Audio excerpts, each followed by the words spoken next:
With a fresh 5 inches of snow on the ground at Casa Miles, it is time to turn and speak with Arthur Schwartz, the food maven, who joins us on a Monday morning all the time. Good morning, Arthur. Good morning. 5 inches, huh? Yeah, 5 inches at my house. Uh-huh. Well, no inches here, but it is the grayest morning in a long time. And I think it's just going to rain all day. Anyway, I was literally obsessed with meatballs for a couple of weeks. I have, now that I'm back on a ketogenic diet, meaning minimal carbohydrates, I have trouble making meatballs without a carbohydrate. And this all came up because my downstairs neighbor, who turns to me for cooking advice, asked me what she could put in her meatloaf that would make it stick together better. And she's gluten-free and kosher. So this was not really a challenge, but she was reluctant to take my suggestion, which was to use rice as the lightener as well as filler. It's really, you need that carbohydrate addition. Oatmeal if you're gluten-free, or rice if you're gluten-free, or not. You can use rice or oatmeal also if you're not gluten-free. And I always think bread. Now, in the old days, meaning in the 90s, when I was writing my Italian books, I was able to buy a bread that was extremely good for letting it dry out and use in meatballs.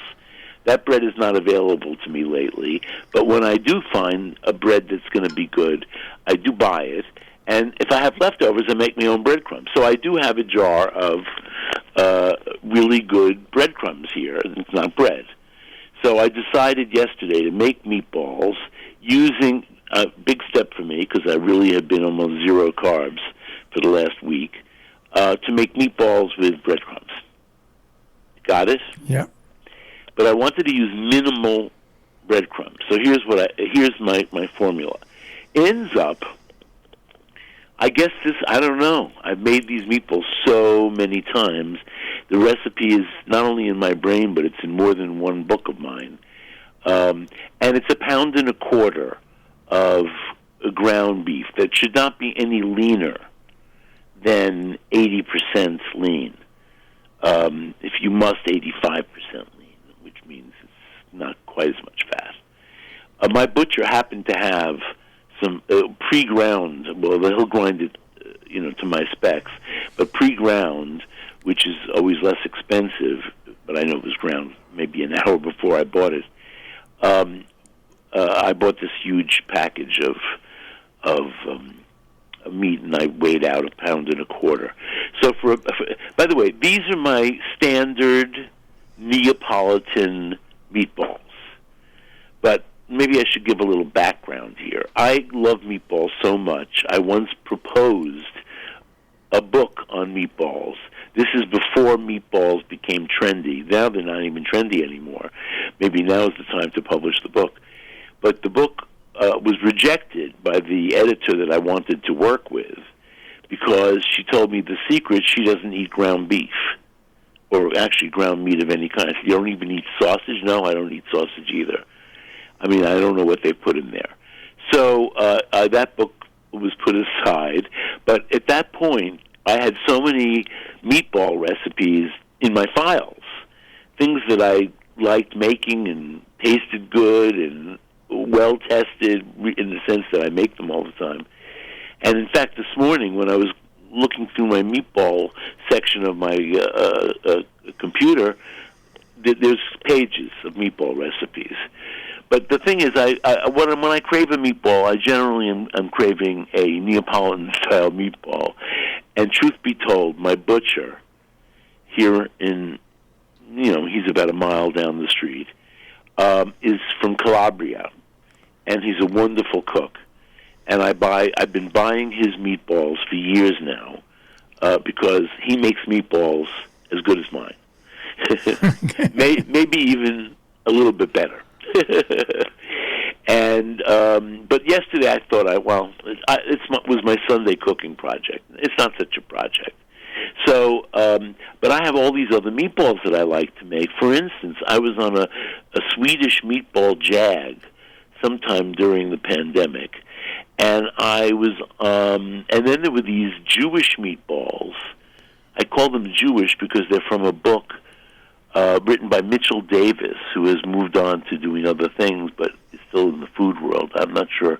He used to be the communications director for the Beard Foundation, but he wrote a very nice cookbook of Jewish food called The Mensch Chef. Like the French chef, but this is the Mensch Chef. Mensch is a Yiddish word denoting a good person. Let's just say that. So his Jewish meatballs I made for a long time, and they're really good. I'm not going to give this recipe, but they have a sauce. They're cooked in a sauce that's seasoned with both tomato paste, mustard, Worcestershire. It's a nicely seasoned sauce. But the secret of the meatballs, as Mitchell would happily tell you, is that they taste much better the second day. Most Jewish food, he will tell you, or does tell you in this book, tastes better reheated. I don't think my meatballs are best reheated. The fact is, my Neapolitan meatballs, I think, are best eaten as soon as they come out of the oil being fried. I fry my meatballs. Even if the very center of the meatball is not fully cooked, I don't mind that at all. So in my meatball, these are my Neapolitan meatballs. 1 1/4 pounds of chopped beef. I would say 2 nice-sized cloves, not enormous cloves of garlic, finely minced.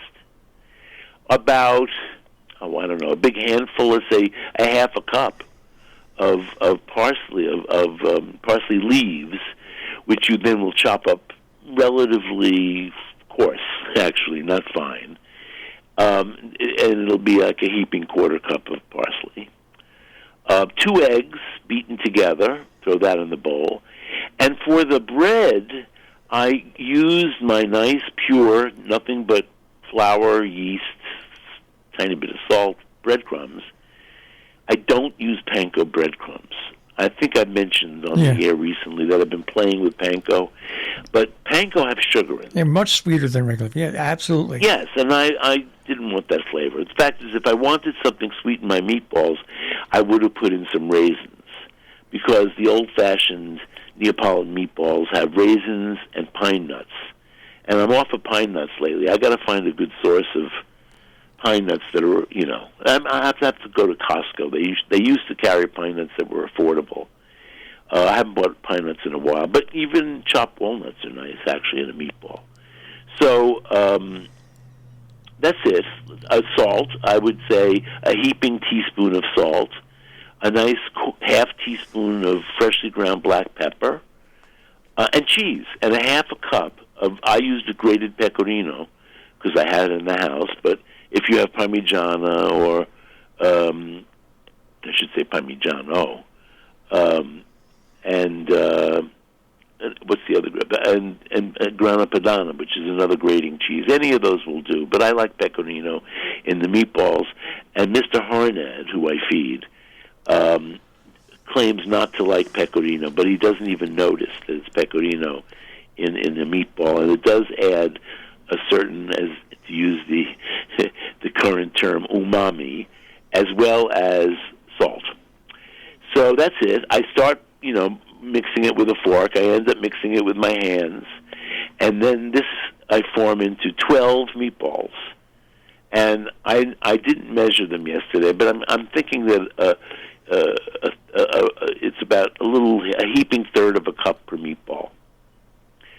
And it came out exactly, I must say, to 12 meatballs.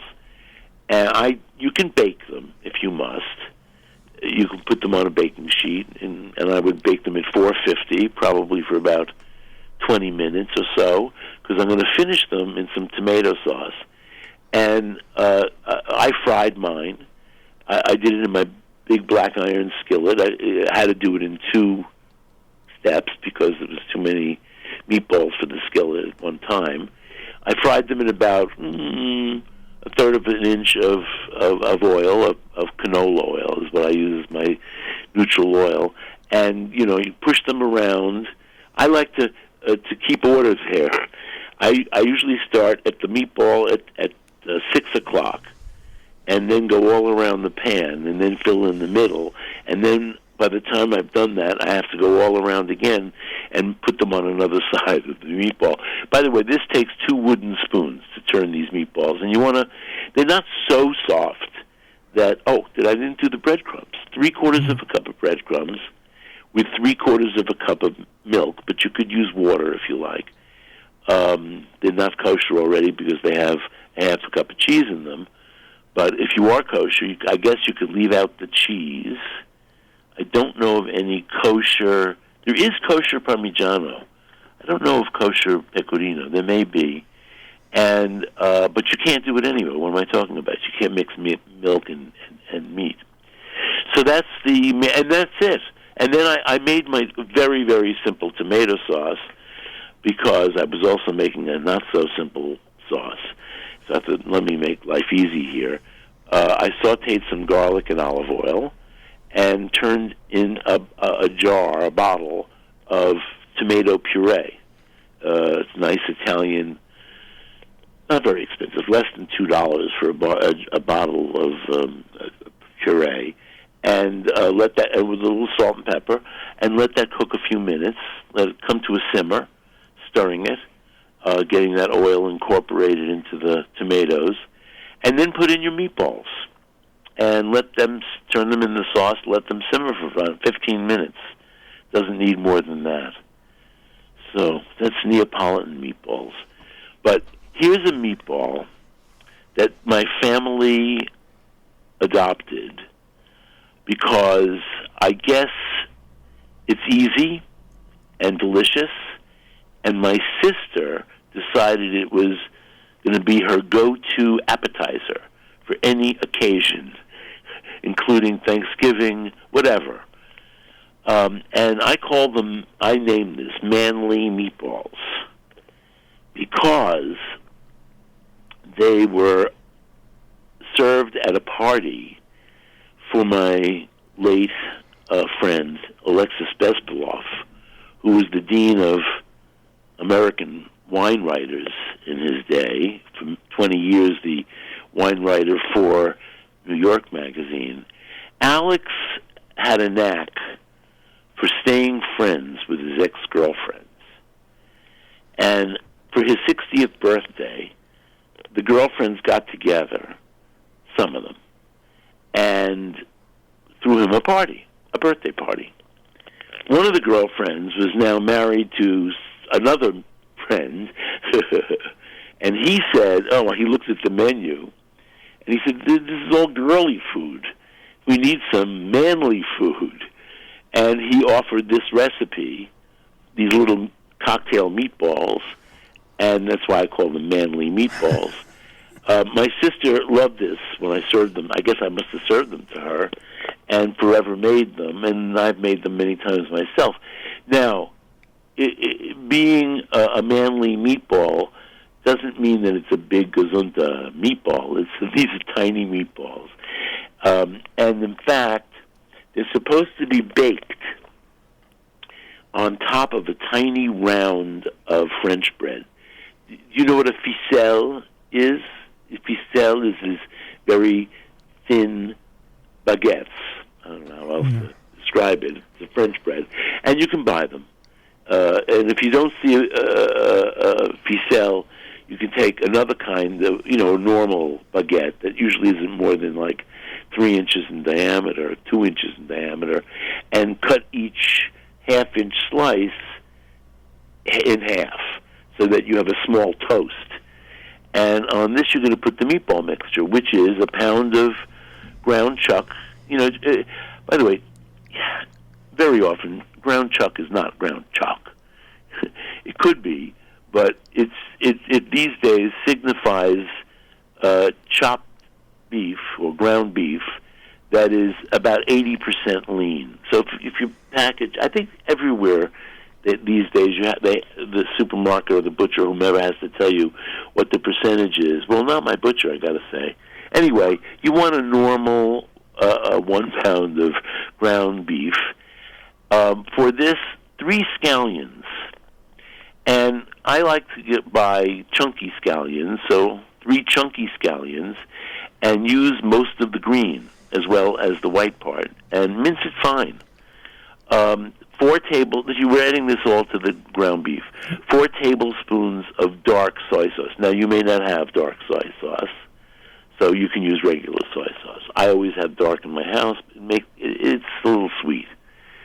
And if you have regular soy sauce, for sure add a firmly packed little teaspoon of brown sugar, and that's it. Mix this all together with your hands, or if you can't, a fork is always better than a spoon, I think. So you're mashing it all together. And then make meatballs the size of small walnuts. It should just be big enough to fit the top of the bread. So judge how big a meatball you're going to make by how big a piece of bread you have.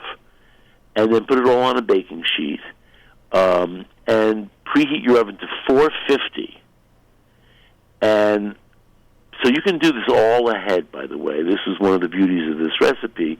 You put them down on their little crostini, their little toasts, and you cover the whole sheet with a piece of plastic wrap, and then take them out of the refrigerator, at least a half an hour before you're going to put them in the oven, and then just put them in a 450-degree oven.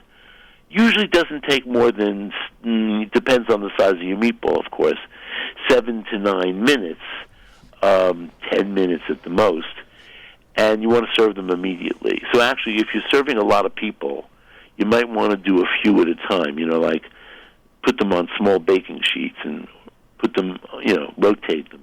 Take one out, put one in, like that. These are really good. Very few ingredients, really good.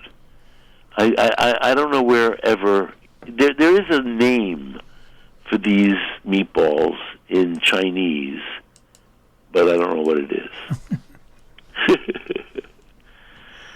Yes.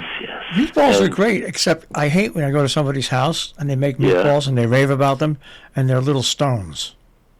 Well, so let me say, rice, oatmeal, bread. I used to use soaked bread, which I still prefer over everything. Several-day-old bread that you then soak in water, milk, or broth. Whatever it is, it adds to the lightness, and as my downstairs neighbor said, what can I use to stick this together? And she was going to put in potato starch. I said, please don't. Oh, that's like glue. But eggs are a very good binder, but then you have to add some rice. Let me say, I have a nice head of cabbage here, and I was toying with the idea of making a stuffed cabbage, and then it dawned on me, stuffed cabbage is a meatball wrapped in cabbage. And in fact, I have a recipe. I'm not sure it ever was published. I think maybe one of my very early books, like Cooking in a Small Kitchen. Unstuffed cabbage, where you make meatballs with, by the way, the starch in this case is rice. And I don't know how they did it, because I have my grandmother's recipe for this, and she put raw rice into the meat. I've never been successful doing that. I feel you need to at least blanch the rice. Rice takes about 15 to 20 minutes, depending on the rice. At least give it 5 to 8 minutes boiling in water, and then add it to the meat. That's a very good filler.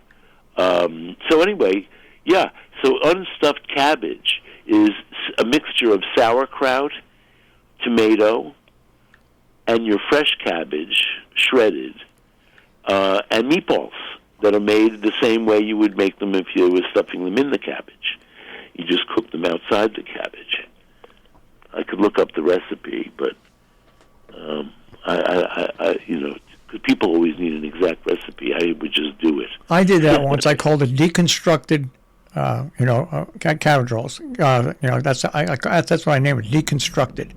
Well, I think I called it unstuffed before the term deconstructed in relation to food became trendy. I've been thinking this morning about how many, I did a column once, and I'm still here, enumerating all the things that had happened in my first 25 years of being a food editor.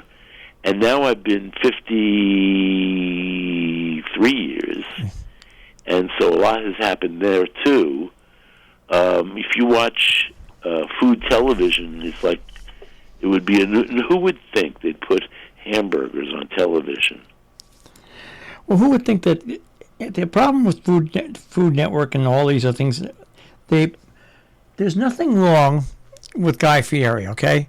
You want to have except all day. No, but I mean he's there all day. I mean his restaurants. I mean people. I've never been to one of them. a lot of fried, a lot of greasy, but the art of cooking is not improved at all by what's on the food channels nowadays. No, not on the food channels. And I'm amazed, by the way, at how poor the programming is. I mean, really, can't they find somebody other than Bobby Flay and Guy Fieri? Really. So anyway, and even my formerly favored whatever her name is, the Pioneer woman, she's taken to using way too many highly processed foods. I'll just put it there. I just read a story the other day. Who knows? I mean, it was so old news that it was. I've lived long enough where old news is not only new news, but very old news. A few cycles ago has come back. It's like Bob always wears turtlenecks when nobody was wearing turtlenecks. Now, if you watch television at all, or go anywhere, you'll see that everybody's wearing turtlenecks. So it comes full cycle. So anyway, Ree Drummond, that's her name, is using, convenience foods.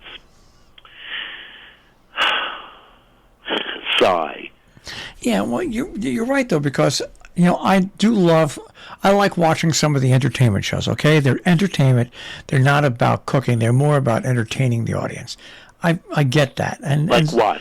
Well, I'm going to challenge you here. Like what? Like the Goofy Guys grocery games. It's more entertainment than anything else. All right. Well, but when they start giving these cockamamie recipes, and you're right, it's just encouraging. It's interesting because on the one hand, America is obsessed with eating healthy, and on the other hand, all they want to see is over-the-top sandwiches and hamburgers.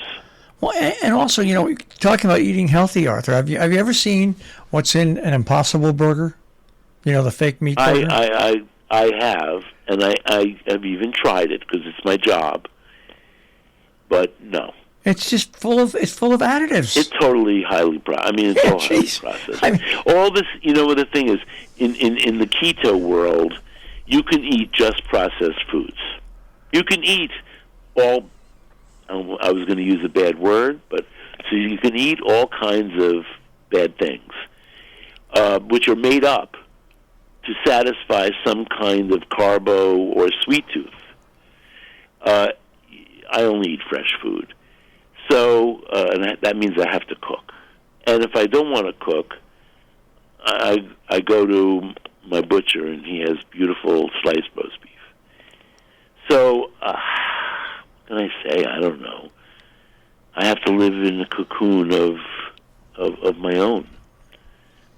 Because, really, if you want to see good food, go on TikTok. Because there are real people, and even chefs, making good food. And there's people, and it's fun. It's Emeril Lagasse, who only does infomercials these days. Yeah. I don't know where else you'd see him, but he's another one. There must be other people who can sell air fryers. Really. Well, the funny thing is, by the way, he's tempted me. And on TikTok, you will find a lot of people using air fryers, and it's funny. air fryers on the one hand and hot pots or whatever, the crock pots, slow cookers. They're not called crock pots, they're called slow cookers. So you can slow cook or you can fast cook, but in between, very little advice. I can slow cook with my Le Creuset cookware. I can slow cook with that. That's what I do all the time. I just keep the heat low and do it for a long period of time and keep your eye on it. And it's you have to cook. So keto has that.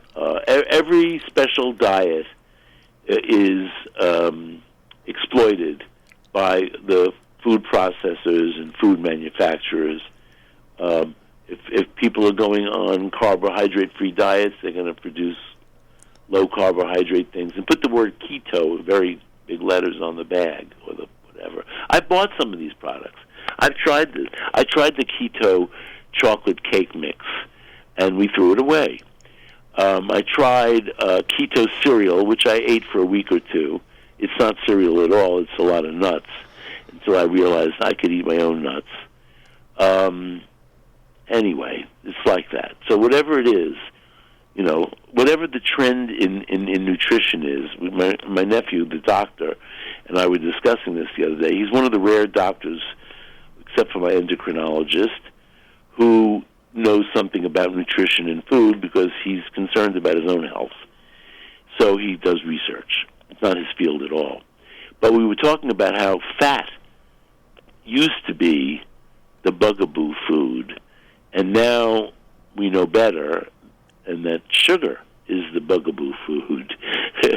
But I also had to point out to him that over the course of my professional food writing life, this has changed several times. And the only advice that remains valid is eat in moderation and a large variety of foods. Yeah. So, that's the only nutritional advice. In 50 some odd years of writing about this, that's the only nutritional advice that generalized, of course. I mean, I'm by the way, my diabetes numbers have been down for several years now. But if you eat a low carbohydrate diet, you can do that. Okay. All right. I wasn't trying to preach or anything. No, it's true. It's true. No, I mean, really, I've been on a moderation diet, variety of moderation, for several months, and I gained weight, but my numbers are still great. So you can be healthy. I may be a little chubbier, not that much, but all my numbers are terrific. All right. So as my doctor says, I'm very healthy for a man my age. For a man my age, which is to say, is in terms of what I hear on TV, elderly. That's right. All right, we'll speak to you next week, Arthur. All right, maybe. Oh, I'm by the way, between now and then, I am going to be eating spaghetti. Okay. All right. Take care. I made the ragu yesterday. Bye. Bye. Arthur Schwartz, the food maven, here on The Breakfast Club on Robin Hood Radio. Link to anti